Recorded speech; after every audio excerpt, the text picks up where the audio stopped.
उपासक को सेवापराध और उप सेवापराध 32 ये 64, इन पर सावधान रहना चाहिए। ये गलती नहीं होनी चाहिए। जैसे आप ठाकुर सेवक हैं, अपने घर में सेवा विराजमान किए हुए हैं। अब जैसे आपको ठाकुर जी के दर्शन के लिए जाना है,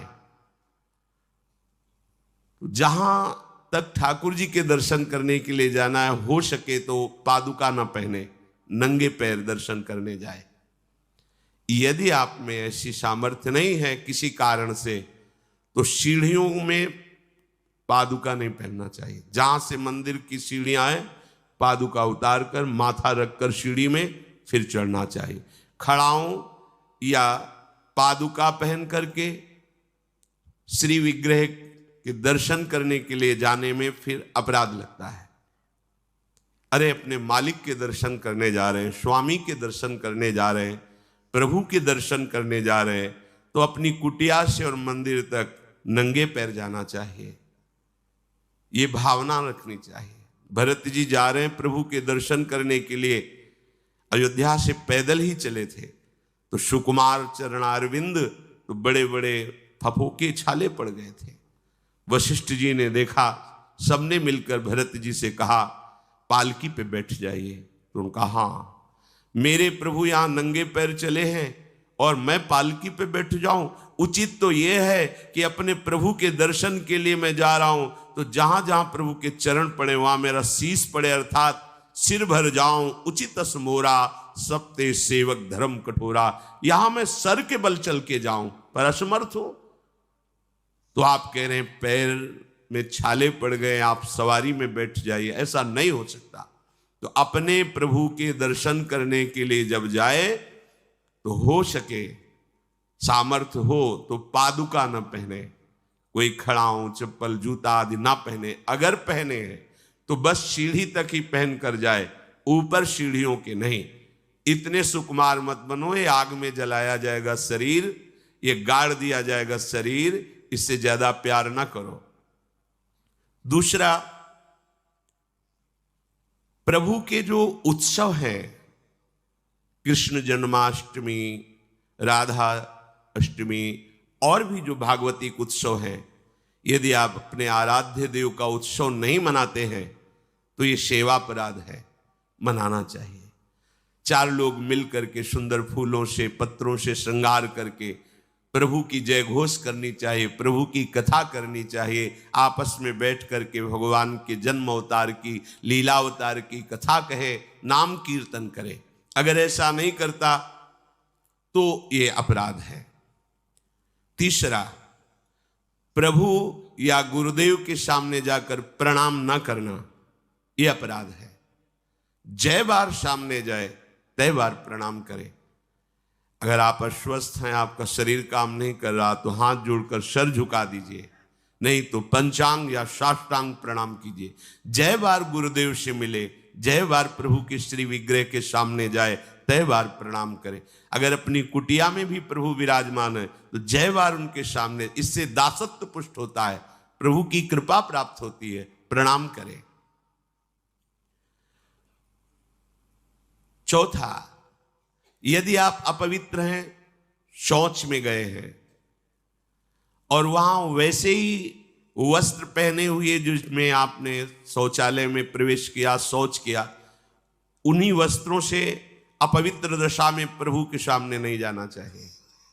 इसीलिए हमारी बुद्धि मलिन हो जाती है, कोई सिद्धांत समझता ही नहीं है।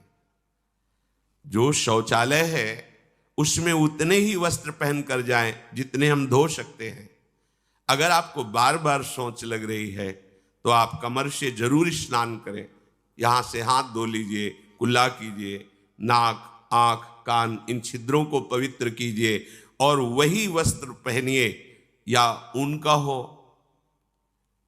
नहीं तो जो अन्य वस्त्र हैं, आजकल तो सुविधा है, कोई बाहर तो जाना नहीं होता, वस्त्र उतार दीजिए, उतना पहनिए जितना धो सकते हैं। यदि आप ठाकुर सेवक हैं, भजन करने वाले हैं, ये पवित्रता नहीं रखेंगे तो जहां जो कुछ भी छुएंगे सब अपवित्र हो जाएगा, और अपवित्र बुद्धि भगवान में नहीं लगती।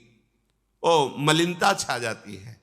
अब ये आज का जो नया समाज है, शास्त्र पवित्रता को जानता ही नहीं है, तो स्वीकार क्या करेगा? और बिना पवित्र हुए हमारे विचार पवित्र नहीं होते। इसलिए कभी अपवित्र दशा में ठाकुर जी के सामने, श्री विग्रह के सामने जाना, सेवा सामग्रियों को छूना, ये अपराध माना गया है। प्रभु के सामने या गुरुदेव के सामने जाके ऐसे करना, एक हाथ से प्रणाम करना, ये सेवा अपराध माना गया है। दोनों हाथ भगवान ने दिए, दोनों को जोड़िए, दोनों को जोड़कर सर झुकाइए, इससे तुम्हें कृपा प्राप्त होती है प्रभु की। प्रभु की कृपा का क्या स्वरूप है? नाम में प्रेम होने लगे, जितेंद्रियता आने लगे, हृदय पवित्र होकर सबके सुख भावना में मगन होने लगे, ये प्रभु की कृपा। छठवां, जब हम प्रभु की परिक्रमा करते हैं तो परिक्रमा करते समय प्रभु के जब सामने आवे तो उनको प्रणाम करें। प्रणाम किया, फिर आगे। 4 परिक्रमा हमारे प्रियालाल की होती है।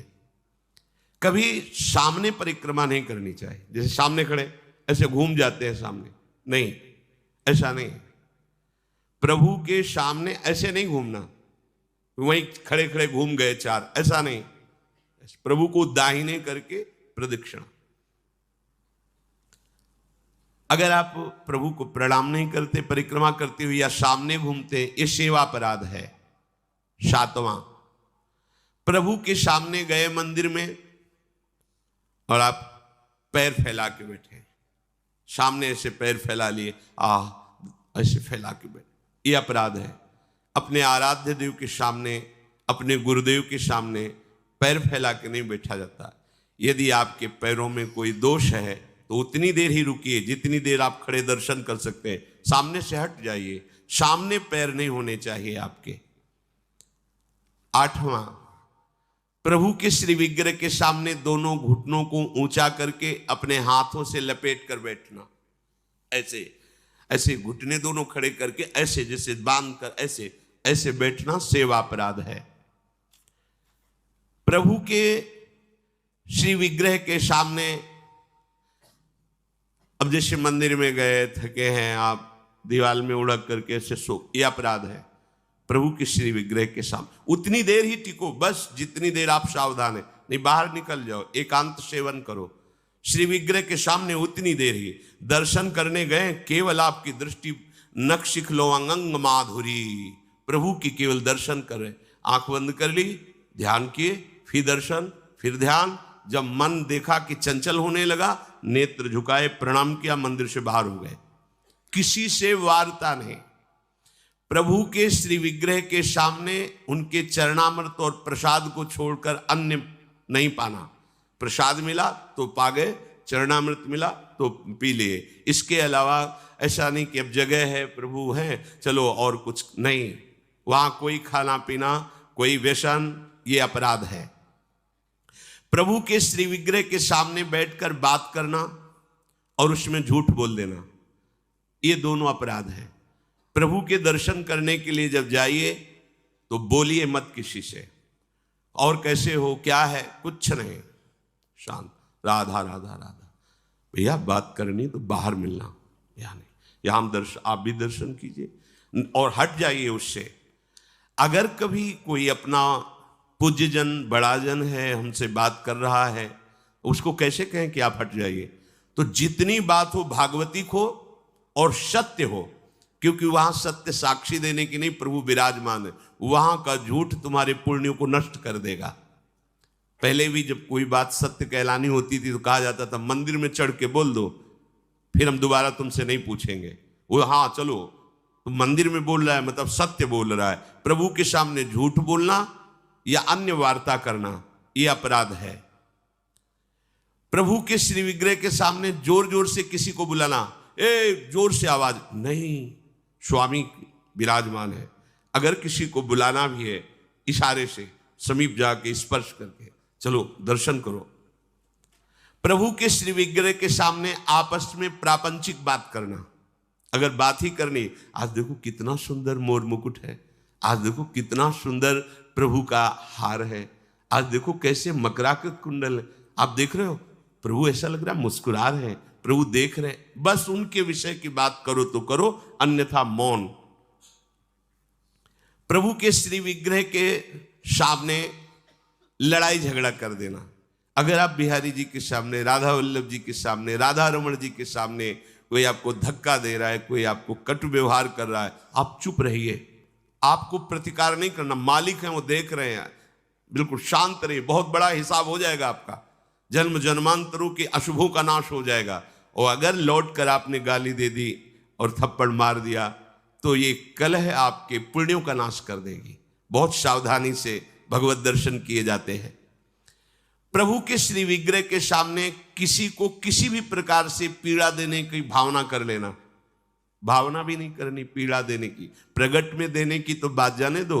नहीं नहीं, प्रभु मानो आपने को कोई पीड़ा पहुंचा है तो प्रभु आप सर्व सामर्थ्यशाली, इसकी बुद्धि शुद्ध कर दो, इसका मंगल हो जाए। तो उसकी शुद्ध होगी कि नहीं, उसका मंगल होगा कि नहीं, प्रभु जाने, आपका मंगल हो जाएगा, आपकी बुद्धि शुद्ध हो जाएगी।